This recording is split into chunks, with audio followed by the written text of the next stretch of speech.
bienvenue à bord de ce nouveau numéro de CulturePod, un CulturePod ici à la Maison d'Ailleurs avec un digne représentant d'un journal qui s'appelle ICT Journal. La personne Rodolphe Koller.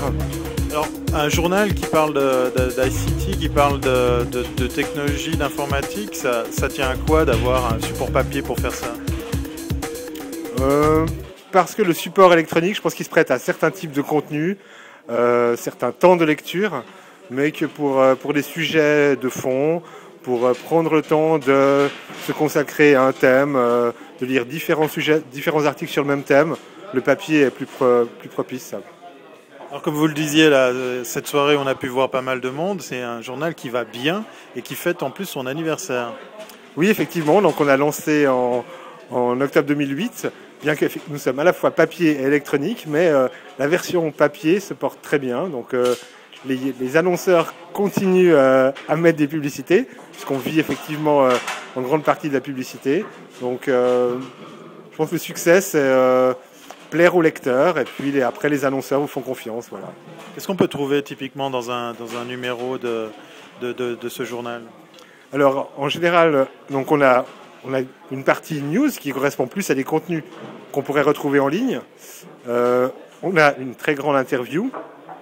On a un sujet en une. On essaie de rebondir sur un sujet d'actualité, que ce soit de politique suisse, qui a à voir avec l'IT, ou typiquement dans le prochain numéro, on va parler justement des clouds privés parce qu'il y a eu beaucoup d'annonces dans le domaine. Et puis quelques dossiers, 2 à 3 dossiers, c'est-à-dire plusieurs articles de différents auteurs, à la fois des journalistes de chez nous, mais aussi des contributeurs externes sur un sujet. Alors ici, ce soir, le terme fédérateur, c'est le cloud computing.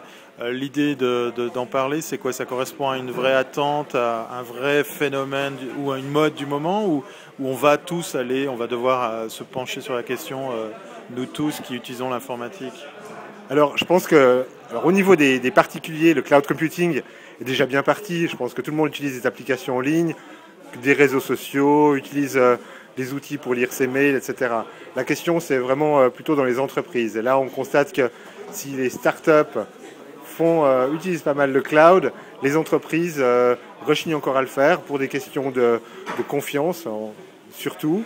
Et puis, il y a quelques développements aussi sur des solutions hybrides avec des clouds, donc des nuages qui seraient hébergés dans les entreprises elles-mêmes et qui pourraient communiquer avec des clouds externes hébergés sur Internet.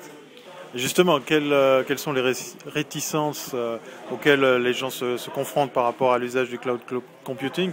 Double question, quels conseils on pourrait leur donner pour justement passer ces craintes?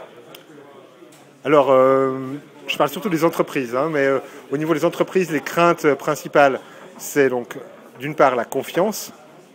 Et la confiance, je dirais que ça prend du temps. C'est-à-dire que ça passe aussi par le fait que d'autres entreprises comme les leurs, qu'ils se rendent compte qu'elles utilisent le cloud computing pour que cette confiance passe. Je pense qu'on peut mettre toutes les mesures en place et les communiquer. Ça ne sert pas, c'est pas suffisant. La confiance, c'est quelque chose d'humain, pas quelque chose de nécessairement informatique. Dans l'autre domaine qui provoque aussi des réticences, c'est tout ce qui est comment migrer les applications sur le cloud, comment faire que le cloud interagisse facilement avec l'environnement de l'entreprise. Et là, je pense qu'il y a des mesures concrètes, des développements à faire, des standards à développer, mais on est au début de l'aventure, donc je pense que ça vient. Dernière question, spéciale promo. Je pense que le journal il existe également sur le web.